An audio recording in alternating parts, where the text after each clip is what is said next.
কৃষিগুচ্ছের পদার্থ কোশ্চিন কি আসলেই কঠিন হয়? হ্যাঁ, কঠিন হয় এক শর্তে, আবার বলতে পারো কঠিনও না। তুমি যদি ঠিক মতো প্রিপারেশন নেয় এবং একটা কৌশল আছে যে কৌশল অবলম্বন করে এবং কিছু কিছু ভার্সিটি কোশ্চিন যে যাদেরকে সলভ করতে হয় সেগুলো যদি তুমি সলভ করে পড়ো তাহলে তোমার কাছে পদার্থটা কঠিন হবে না। কিন্তু তুমি যদি সেই কৌশলগুলো অবলম্বন না করে পড়ো তাহলে তোমার কাছে অবশ্যই পদার্থ কঠিন হবে। আসসালামু আলাইকুম প্রিয় শিক্ষার্থীরা, আমরা হচ্ছে পদার্থবিজ্ঞান সাবজেক্ট তার এমসিকিউ নিয়ে আলোচনা করব। মানে কৃষি করছে তার এমসিকিউগুলো কেমন হয় এবং কঠিন হয় না সহজ হয় না স্ট্যান্ডার্ড হয়, এবং কঠিন হলে বা স্ট্যান্ডার্ড হলে প্রিপারেশন কিভাবে নিলে তুমি সেটা ওভারকাম করতে পারবা, ভালো রেজাল্ট করতে পারবা, সেই জিনিসটা নিয়ে আমরা আলোচনা করার চেষ্টা করবো ইনশাআল্লাহ। তুমি তো ভিডিওটি শেষ পর্যন্ত দেখতে থাকো, তাহলে ফিজিক্সের তুমি 20-এর ভিতরে মিনিমাম 15-16 পাবা। যদিও ফিজিক্স কোশ্চিনের ভিতরে 20-এর ভিতরে এই মাত্র অল্প সময়ের ভিতরে মিনিমাম 15-16 পাবা ইনশাআল্লাহ, এবং কোশ্চিন যদি মোটামুটি স্ট্যান্ডার্ড করে তাহলে তো 20-এ 20 পাবা। ঠিক আছে, তো ভিডিওটি শেষ পর্যন্ত মনোযোগ সহকারে দেখার চেষ্টা করবা এবং যে কোনো ধরনের আপডেট পাওয়ার জন্য চ্যানেলটি সাবস্ক্রাইব করে রাখতে পারো এবং ভিডিওটি বন্ধুদের মাঝে শেয়ার করে দিও। এতে তোমার উপকার হবে, তোমার বন্ধুর উপকার হবে, এতে তোমার কোনো ক্ষতি হবে না, ইনশাআল্লাহ তোমার আরও উপকার হবে।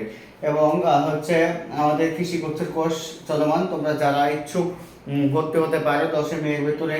এই কোর্স ফি হচ্ছে 1099 টাকা এবং এই কোর্সটি সম্পূর্ণ বাকি বিট টপার ভাইয়াদের দ্বারা পরিচালিত এবং মেন্টরও তোমরা তাদেরই পাবা, এবং এখানে মেন্টর আরও অনেকেই পাবা যারা ব্যর্থ হয়ে আবার হচ্ছে ফিরে সফল হয়েছে এবং কোথাও চান্স না পেয়েও কৃষি করছে, তারা চান্স পেয়েছে, টপ করেছে, তাদেরকে মেন্টর হিসেবে তোমরা পাবা ইনশাআল্লাহ। এবং হচ্ছে সবার কথা চিন্তা করে সবচেয়ে কোর্স ফি কম রেখেছি, মাত্র 1099 টাকা, সবার চেয়ে কম রেখেছি। সবার কথা বিবেচনা করে তোমরা যারা ইচ্ছুক চেষ্টা করবা ভর্তি হওয়ার ইনশাআল্লাহ। এখানে যে গাইডলাইন দেওয়া হবে সেই অনুযায়ী পড়লে 100% সফলতা আসবে ইনশাআল্লাহ।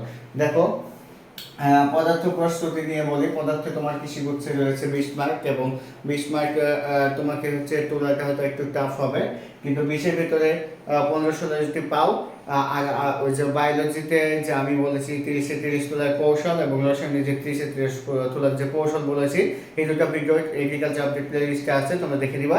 সেই দুটাতে যদি তোমরা হচ্ছে মার্ক আগিয়ে নাও এবং এখানে যদি তুমি মোটামুটি 15-16 মার্ক পাও, আর হচ্ছে আমি গণিতটা বলবো যে কীভাবে পড়বা, সেখানে যদি গণিতের ভেতরে যদি 13-14 মার্ক পাও তাহলে তুমি হচ্ছে যে কোনো সাবজেক্ট এবং টপ 100-এর ভেতরে থাকবা ইনশাআল্লাহ, টপ 100-এর ভেতরে থাকতে পারবা। ঠিক আছে, তুমি দেখো তাহলে 20 মার্ক কীভাবে পড়বা বা কীভাবে প্রস্তুতি নেওয়া উচিত। তো ধরো হচ্ছে পদার্থে হচ্ছে ধরো ফার্স্ট পেপারে রয়েছে কোন কোন অধ্যায়, 2, তারপর হচ্ছে রয়েছে 4, 5, 6, 7, তারপর হচ্ছে রয়েছে 8, তারপর রয়েছে 10 ফার্স্ট পেপারে। সেকেন্ড পেপারে হচ্ছে 1, 2, 3, 7, তারপর 8, 9, 10। ঠিক আছে, তাহলে কয়টা, 1, 2, 3, 4, 5, 6, 7 আর 1, 2, 3, 4, 5, 6, 7 মানে কয়টা, টোটাল 14টা অধ্যায় রয়েছে। ঠিক আছে, তো এই 14টা অধ্যায় বিশেষ গুরুত্ব সহকারে পড়তে হবে এবং এই 14টা অধ্যায় পড়ার কৌশল হচ্ছে তোমাকে একটা প্রশ্ন ব্যাংক নিতে হবে। দেখো, তোমার এখন বই না পড়লেও সমস্যা নাই, এখন যেহেতু নতুন করে বই যদি না পড়া থাকে পড়ার দরকার নাই, কিন্তু যে কোশ্চিন ব্যাংকটা পড়তে বলবো, যে কোশ্চিন ব্যাংকগুলো সেগুলোর ভিতরে যে কোনো একটা পড়লেই হবে। দেখো, তোমরা হচ্ছে হয় কৃষি যে বিচিত্রা অথবা সাধারণ যে কৃষি বিচিত্রা অথবা শুধু বিচিত্রা, কৃষি বিচিত্রা অথবা শুধু পদার্থ বিচিত্রা বইটা নিতে পারো। কৃষি বিচিত্রা অথবা শুধু পদার্থ বিচিত্রা বেটার হবে। পদার্থ বিচিত্রা বইটা নিয়ে তোমরা যে কাজটা করবা, যে ধরো হচ্ছে 2 নম্বর অধ্যায় পড়তে গেলে, তো 2 নম্বর অধ্যায়ে যে প্রথমের দিকে যে ইম্পর্টেন্ট অংশটা রয়েছে সেই অংশটা খুব ভালো করে পড়ে ফেলবা, 2 বা 3 বার ভালো করে পড়ে ফেলে তারপরে কোশ্চেন সলভ করবা। কাদের কোশ্চেন ব্যাংক সলভ করবা, প্রথম পেজে তোমরা হচ্ছে যতগুলো ইউনিভার্সিটি কোশ্চেন আছে প্রথম পেজে সবগুলো ইউনিভার্সিটি কোশ্চেন সলভ করবা। ঠিক আছে, প্রথম পেজে 1 মাসের ভিতরে সবগুলো ইউনিভার্সিটি কোশ্চেন সলভ করবা। তারপর দ্বিতীয় পেজে অর্থাৎ দ্বিতীয় মাসে গিয়ে তোমাকে যে কাজটা করতে হবে, দ্বিতীয় মাসে 20 দিন মতো ধরো সময় নিলাম, সে 20 দিন সময় তোমাকে যে কাজটা করতে হবে, যতগুলো তোমার গুচ্ছের আন্ডারে ভার্সিটিগুলো রয়েছে, গুচ্ছের আন্ডারে যতগুলো ভার্সিটি রয়েছে তাদের কোশ্চেন সলভ করতে হবে। তবে গুচ্ছের আন্ডারে শাস্ত্রের কোশ্চেনগুলো তোমরা বাদ দিতে পারো। ঠিক আছে, গুচ্ছের আন্ডারে শাস্ত্রের কোশ্চেনগুলো তোমরা বাদ দিয়ে সলভ করতে পারো। শাস্ত্র এবং হচ্ছে বঙ্গবন্ধু শেখ মুজিবুর রহমান যেটা, তারও কিছু কোশ্চেন আছে অনেক কঠিন, সেগুলো বাদ দিয়ে তোমরা গুচ্ছের আন্ডার অন্যান্য ভার্সিটি যে কোশ্চেনগুলো রয়েছে সেগুলো ফিজিক্সের জন্য সলভ করবা সেকেন্ড স্টেপে, সেকেন্ড ফেজে গিয়ে। ফার্স্ট পেজে শুধু সবগুলো ইউনিভার্সিটি কোশ্চেন সলভ করবা, ঠিক আছে? যখন এগুলো কমপ্লিট হয়ে যাবে সেকেন্ড পেজে গিয়ে যতগুলো গুচ্ছ ভার্সিটি কোশ্চেন রয়েছে সেগুলো সলভ করবা। পাশাপাশি তোমাকে যে কাজটা করতে হবে, টপ ভার্সিটি যেমন হচ্ছে ঢাকা ইউনিভার্সিটি, রাজশাহী ইউনিভার্সিটি এবং চিটাগাং ইউনিভার্সিটি, এই তিনটা ভার্সিটির কোশ্চেনগুলো অবশ্যই সলভ করতে হবে, অবশ্যই কি করতে হবে, সলভ করতে হবে। তাহলে ফিজিক্সের জন্য তোমাকে একটু বেশি পরিশ্রম করতে হবে, যেহেতু এখনো পর্যাপ্ত সময় রয়েছে। সো এখন আমি বেশি করে দিচ্ছি, তোমরা হচ্ছে যাতে ফিজিক্সের বিষয়ের ভিতরে বেশি পাওয়ার মতো মানে প্রস্তুতি নিতে পারো। পরে গিয়ে লাস্টে গিয়ে হয়তো আমি আরো শর্ট করে দেবো যে এগুলোর ভিতরে কোনগুলো বেশি ইম্পর্টেন্ট রেখে পড়া উচিত এবং লাস্টে কিভাবে পড়া উচিত। কিন্তু এখন যেহেতু পর্যাপ্ত সময় রয়েছে, সো তোমাকে অবশ্যই এই 20-20 টার্গেট রেখেই পড়তে হবে এবং 20-20 টার্গেট পাওয়ার জন্য এইভাবেই পড়তে হবে যে তোমার হচ্ছে যে কৃষি বিচিত্রা বইটা অথবা পদার্থ বিচিত্রা বইটা নিয়ে পদার্থের প্রথম অংশগুলো ভালো করে পড়ে সে অধ্যায়ের কোশ্চেনগুলো প্রথম পেজে যে কোশ্চেনগুলো সলভ করা, দ্বিতীয় পেজে Dhaka university, Rajshahi university, Chittagong university সহ গুচ্ছের যে ভার্সিটিগুলো রয়েছে সে ভার্সিটি কোশ্চেনগুলো সলভ করবা। সাস্ট এবং বঙ্গবন্ধু শেখ মুজিবুর রহমান এদের কোশ্চেন বাদ দিয়ে গুচ্ছের যে ভার্সিটিগুলো রয়েছে তাদের কোশ্চেনগুলো সলভ করতে হবে, ঠিক আছে?